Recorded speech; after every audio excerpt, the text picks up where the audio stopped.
Welcome to Cheater Confessions. Let's get started with today's story. It didn't start at home. It started in a restaurant. Friday night. Loud place, low lights. Bianca had picked it, said it was good for the atmosphere. We were sitting across from her friend Lena Foster. Wine was already on the table. Food hadn't come yet. I was listening more than talking. That's something I do. People show you who they are when they think you're not paying attention. Lena leaned in toward Bianca and smiled. You got lucky, you know. Not every woman gets a man like Patrick. Bianca didn't answer right away.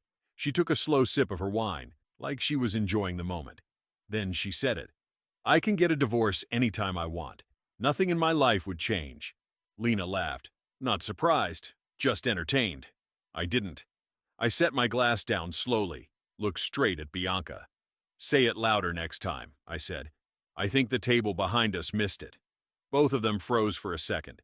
Bianca turned her head toward me, her expression tightening. Oh, relax. We're just talking. No, I said calmly. You're talking. I'm listening. Lena shifted in her seat. I didn't mean to. You didn't say anything wrong, I cut in. She did. Bianca leaned back, crossed her arms. You're making this into something it's not. Am I? I held her gaze. Because it sounded pretty clear to me. Her eyes hardened. You're being dramatic. I gave a small smile. No, I'm being attentive. There's a difference. The waiter showed up with the food. Bad timing. Plates hit the table, but nobody touched them. Bianca picked up her fork like nothing happened. Can we not do this here? You already did it here, I said. I'm just responding. She rolled her eyes, annoyed now. Unbelievable. I didn't argue after that. I didn't need to. I watched her instead. The way she smiled at her phone when it buzzed. The way she checked it under the table. How she barely looked at me the rest of the night. That wasn't new. What was new was simple. I stopped ignoring it. When we left the restaurant, she walked ahead of me, heels clicking fast like she had somewhere better to be. I stayed a step behind, hands in my pockets, thinking one thing. If she really believed she could walk away any time she wanted, then I needed to decide what I was going to do about it. Because I wasn't the kind of man who waits around to be replaced. Not quietly. After that night, I stopped giving her the benefit of the doubt, not in a dramatic way. I didn't argue more. I didn't chase. I just started watching closer. Bianca noticed it within days. You've been quiet, she said one evening, standing in the kitchen while scrolling through her phone. Something wrong with you? I leaned against the counter, arms folded. Nothing wrong with me. She looked up, annoyed. Then why are you acting like this? Like what? Cold, she said. Detached. I held her eyes. Maybe I'm just paying attention now. She scoffed. To what? That depends, I said. What would you like me to notice first? That irritated her. I could see it in her jaw tightening. You're doing it again, she said. Twisting things. No, I said calmly. I'm asking direct questions. Then ask one. I didn't hesitate.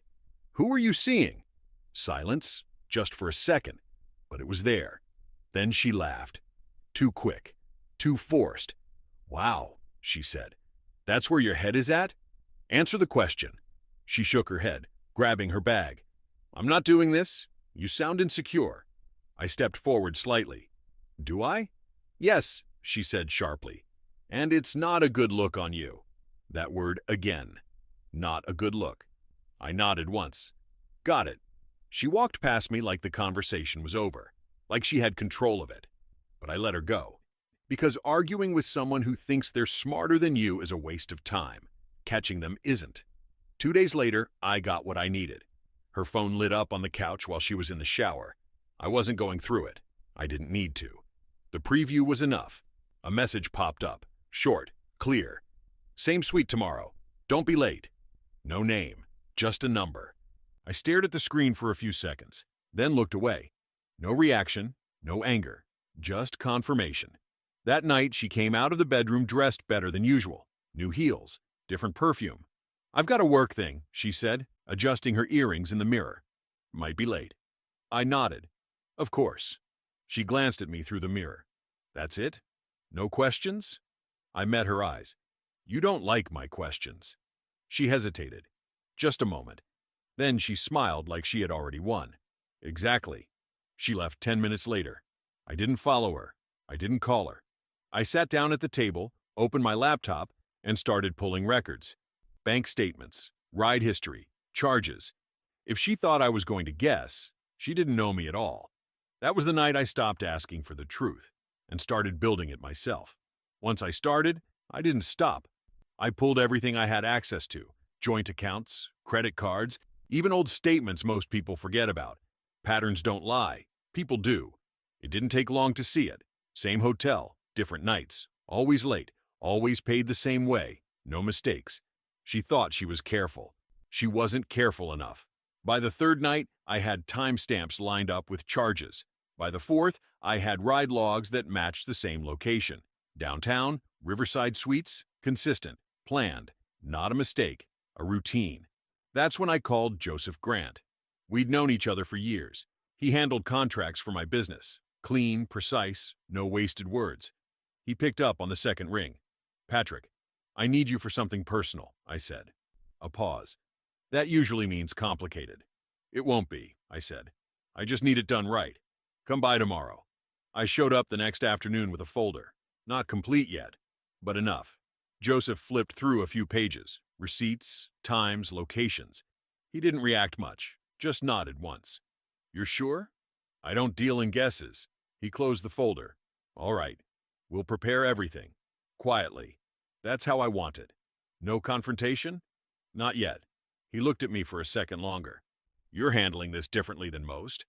"I'm not most," I said. When I got home that night, Bianca was already there. She was sitting on the couch, legs crossed, glass of wine in her hand like nothing in the world touched her. "You've been out a lot," she said, eyes still on her phone. "So have you," she smirked. "Mine's work." "Of course it is." She looked up then, studied me. "You're acting strange." I stepped closer, stopping just in front of her. "No, I just stopped playing along." Her smile faded slightly. "What's that supposed to mean?" "It means," I said calmly, "you don't get to question me anymore." That landed. She sat up straighter. "Excuse me?" "You heard me." For the first time, she didn't have a quick response. Just a flicker. Small, but real. Then she leaned back again, covering it. "You're being ridiculous." "Maybe," I said. "Or maybe you're just not used to me changing the rules." I walked past her after that. No argument, no raised voice. But I felt it. The shift. She wasn't fully worried yet, but she wasn't comfortable anymore either. And that was exactly where I wanted her. After that, I stopped reacting completely. No questions, no arguments, no interest in her explanations. I treated her like background noise. That's when she started changing. It began small. "Do you want dinner?" she asked one night, standing in the kitchen like she hadn't ignored me for weeks. "I already ate," I said without looking up. She lingered. "You didn't tell me." "You didn't ask." That annoyed her. A few days later, she tried again. This time softer. "You've been working a lot," she said, sitting next to me on the couch. "We should do something this weekend." I kept my eyes on the TV. "You already have plans." Her head turned sharply. "What?" "That rooftop place downtown," I said. "You've been there already. Twice." Silence. Then a quick recovery. "No, I haven't." I looked at her finally. "Don't lie twice. It's unnecessary." That hit. Her expression slipped for half a second. Just enough. Then she forced a laugh. "You're unbelievable." "Maybe," I said. "Or maybe I just remember things." She stood up, pacing a little. "I don't like this version of you." I leaned back. "That makes two of us." That night she left again. Different dress this time. Black. Not something she ever wore around me. "I've got a client dinner," she said, grabbing her purse. I nodded once. "Of course you do." She hesitated at the door. "You're not even going to ask where." I met her eyes. "Would it matter if I did?" She didn't answer. Just left. I waited 2 minutes, then stepped outside. My truck was parked across the street.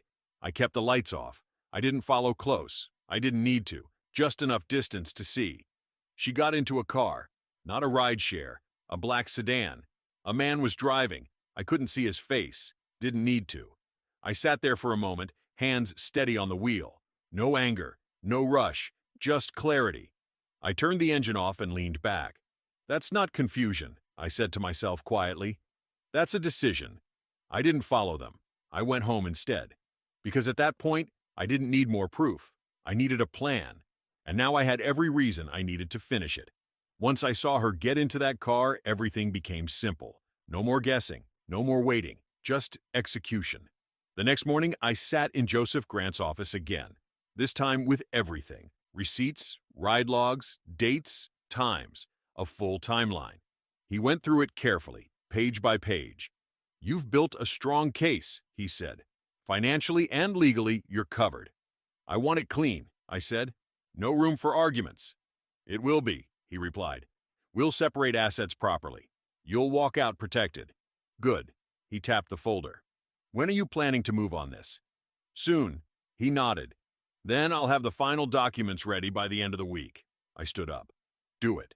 By the time I got home that evening, Bianca was already there. The place smelled different. Food. She was in the kitchen, cooking.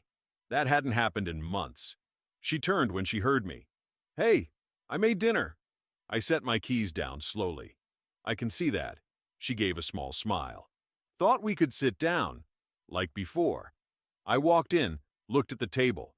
Plates set, wine poured, effort. Too late. "I've got work," I said. "Eat without me." Her smile dropped. "Seriously?" "Yes." She stepped closer. "What is going on with you?" I looked at her directly. "You really want that conversation?" She hesitated, then shook her head. "No. I want things to go back to normal." "They won't." That landed harder than anything else I'd said before. She crossed her arms, defensive now. "You're acting like I did something terrible." I let that sit for a second. Then I said, "You tell me." She looked away first. That told me everything. Later that week, it escalated. We were in the living room. She was irritated about something small. It didn't matter what. "You've changed," she said sharply. "I don't even recognize you anymore." "Good." Her eyes narrowed. "Don't push me, Patrick. I'm not stuck here." I didn't respond. She took a step forward. "I told you before. I can get a divorce anytime I want." There it was again. Same tone, same confidence, like it was a threat. I looked at her and smiled. Not angry, not surprised, just calm. "Yeah," I said quietly. "I remember." She stared at me, expecting something more. She didn't get it. I turned and walked out of the room. Because at that point, I already knew how this was going to end. She just didn't know it yet. I chose the place carefully. Same restaurant, same kind of table, same noise, same lights, same atmosphere where she first said it. Friday night again. I texted her earlier that day. "Dinner tonight. Be ready at 8. No explanation. She showed up on time. Bianca always knew when something mattered. She walked in confident, dressed sharp, black dress again, the one she never wore for me before all this started. She sat down across from me, studying my face. "What's this about?" she asked. "You'll see," I said. The waiter came. We ordered. Small talk didn't happen. She leaned forward slightly.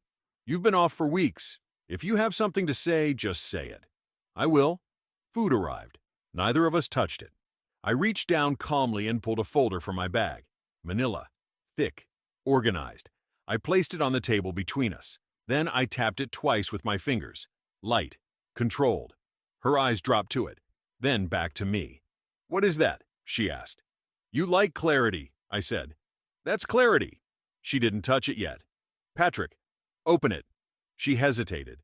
That was new. Then she slid it toward her and opened it.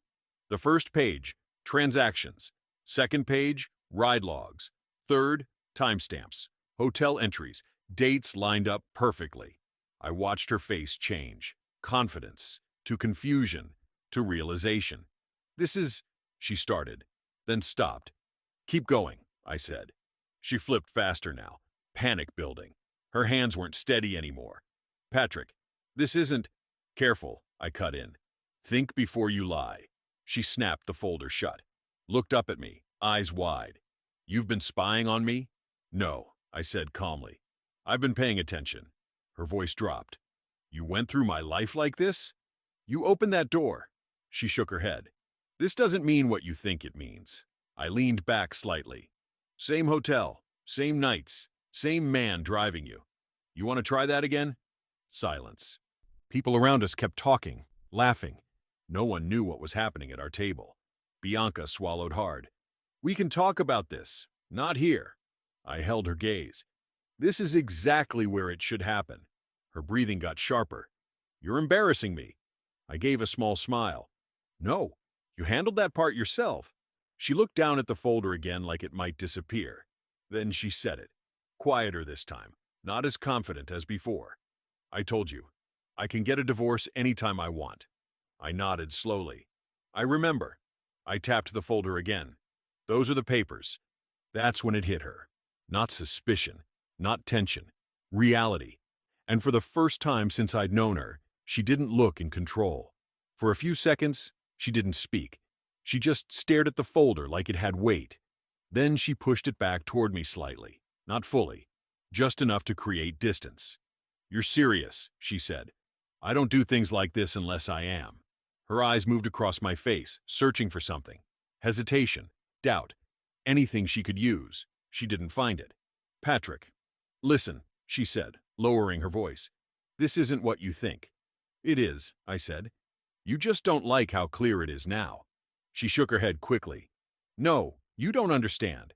It didn't mean anything." I leaned forward slightly. "You booked rooms. You made time. You hit it. That's not nothing. That's effort." Her composure started to crack. "It got out of hand," she said. "I didn't plan for it to go this far." "You planned enough." Silence again. Her fingers tightened on the edge of the table. "We can fix this." "No." The word landed clean. No emotion behind it. Just final. Her eyes filled, but she held it together. "You're just going to throw everything away?" I shook my head slightly. "No, you already did that. I'm just finishing it." That hit harder than anything else. She looked down, breathing uneven now. "I didn't think you'd actually leave." "I know." She looked up. "You always stay calm. You always work things out." "I still am." "That's not what this looks like." "It is," I said. "This is me handling it." She let out a small, broken laugh. "So that's it? 6 years and you're done just like that?" "Not just like that," I said. "This took time." That shut her up. For the first time, she wasn't arguing. She was realizing. "You really planned all of this," she said quietly. "I prepared," I corrected. "You gave me the reason." Her shoulders dropped. The confidence was gone now. "I made a mistake," she said. I looked at her directly. "No, you made a series of decisions." That was the line that broke her. She looked away, blinking fast. "I don't want to lose this." "You already lost it." Another pause, then softer, almost to herself. "I thought you'd always be there." "That was your mistake." I pushed the folder back toward her. "Read it. Sign it. Or don't," I said. "But don't pretend you didn't choose this." She didn't touch it this time. I stood up. She looked up at me quickly. "Patrick, wait." I stopped. Just for a second, not turning back fully. "You said you could leave any time you wanted," I said calmly. "Turns out, I just made it easier." I walked away after that. Didn't look back. Didn't need to. Because the moment she said those words in that restaurant was the moment she lost control. She just didn't realize it until I tapped the folder on the table. After I left the restaurant, everything moved fast. Not emotionally, legally. That was Joseph Grant's job. Within days, the papers were filed. Assets were separated cleanly. No drama in court. No long arguments. It didn't become a fight. It became a process. Bianca didn't take it well at first. She called, repeatedly. I didn't answer. Then she came to the house. I was in the living room when she walked in. This time she had a suitcase with her. She didn't look like she expected to stay. "Patrick," she said quietly. "I just need to get my things." I nodded. "They're upstairs." She hesitated before going up, like she was waiting for me to say something else. I didn't.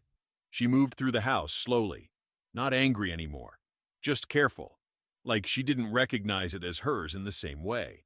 When she came back down, she stopped near the door. "You really did it," she said. "Yes," I replied. Her jaw tightened slightly, but she didn't argue. Instead, she looked around the room once. "I didn't think it would end like this," she said. "It already ended. The rest was paperwork." She nodded once. "Okay," she said. Then she left. A few days later, I heard through Joseph that she had gone back to her parents. No big story, no reinvention, no dramatic rebound. And the man from the hotel, The one she had been seeing, it didn't last. It wasn't a relationship. It was a phase that disappeared as soon as consequences showed up. He stopped calling. She stopped chasing. That part didn't surprise me. People like that don't stay when reality enters the room. Weeks passed. The house got quieter, but not in a bad way. Just empty in a clean sense. No tension, no guessing, no noise I had to interpret anymore. One evening, I sat at the kitchen table, a drink in front of me. I thought about that first night in the restaurant. Her voice. That sentence.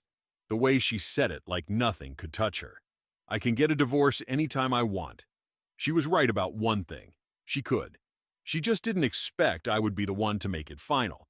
I didn't feel anger anymore. Not even satisfaction. Just closure. I stood up, turned off the light, and went upstairs. And that was it. Not a dramatic ending. Just the end of something that stopped being a marriage long before either of us admitted it. Thank you for watching.